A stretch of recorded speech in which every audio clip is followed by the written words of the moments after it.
Do people have enough money to pay for you? Not the people I've been attracting. Okay. But you've been attracting the wrong people because of Yeah. your beliefs. Okay. What would happen if you got someone that paid you? I'd be over the moon and That's not maybe actually have enough confidence that somebody else would come and pay me. okay. That's not actually coming up true. Oh, no? Okay. Yeah. If have you worked with people and gotten results for them, even though they haven't paid you? Yes. Okay.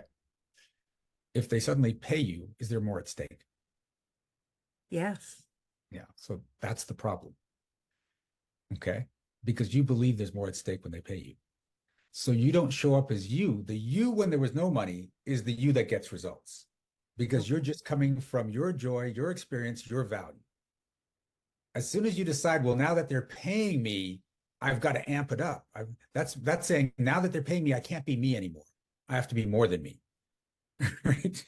And you Yeah. can't do that. So that causes stress. That causes you try to prove you're worth how much money that they're paying you. And that actually decreases your impact on them. And it would probably also decrease my wanting to attract people that would pay me. Exactly. Because then Exactly. I'd have to work harder. Yep. Okay. But when I get results just by being me, well, then you know what? I can just be me and get paid for it. And there's Yeah. no pressure on that because Yeah. that's you just showing up beautifully. Yeah. I like So that. are you willing to step out of the story that you have to put more pressure on yourself, that there's way more at stake when people pay you? Yes. Yes.